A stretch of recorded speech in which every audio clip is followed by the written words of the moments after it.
The next section that we're going to create is a continuation of the same concepts that we've already had a look at. So just like here, we divided a section up into two columns. Down here, we're actually going to divide it up into two quarters here, two quarter columns, and then we're going to have one bigger column on the right. That's because in this section here, if you look closely, you can see this text is centered, but it's only centered within this area. So if we had this whole section as one column, and we centered the text, it would go across the middle, but we want it to be up further against the right. So we need to make two columns and then one bigger column on the right. The principles, though, are exactly the same as what we just did. So if we go to our HTML, and we just finished our duo section that we have there. So I'll put in a new section underneath that one. And this one, the class, I'm going to call Transformer.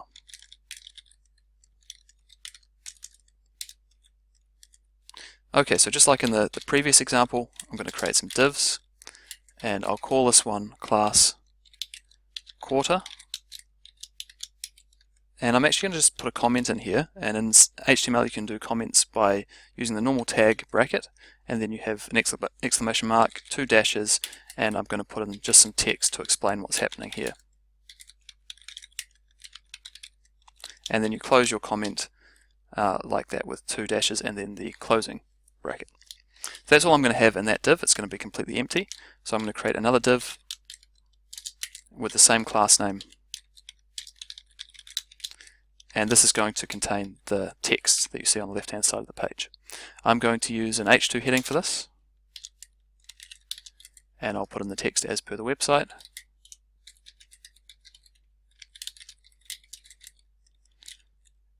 And then on the next line we have an H3 heading.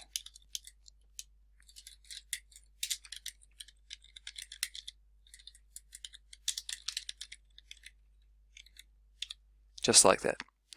Okay, so let's go back to our live preview and see how that's looking. We've got just the text in there. Of course, we haven't done any styling for our quarter class, so it's just in the middle as we'd expect.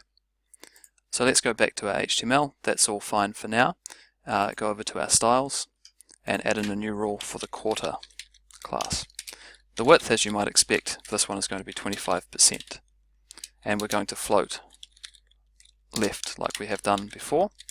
And now if we go back and check our live preview, you can see we do have everything on the left as we'd expect, but the text is still centered in the middle. Now back in our HTML, we're going to create the right hand part of that section. So in here underneath that div, I'll create a new div, and this time the class I'm not going to call quarter because I want it to go over half of the page. And we could use this column class that we defined before, but we've set the height of that one to 300 pixels, and we want this one to be a little bit taller. So I'm going to call this one T column for tall column. And inside that we just have an image. And this image I called fan, and you can check again that that's the correct image, and that's the image that we want to go into our website. So over into our styling, and we need to make some rules for our T-col, and we're going to set the width to 50%, float it left so it pushes up against the other objects we have there, and set the height to 600 pixels. Now to make sure our quarter classes are the same height as the T-col, we'll put a height rule in there as well. Control-Alt-S to save everything, and back to our website to check that that's working. Okay, so we've got our image in appropriately, and we've got our text, but it's still a little bit too high. We need to push that down a little bit.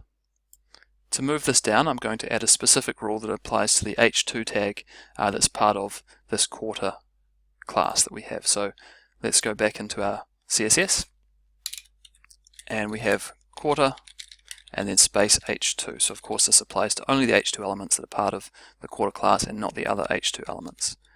And I'm going to put margin at the top of 180 pixels and see how that looks back in our live preview. That's looking a lot nicer.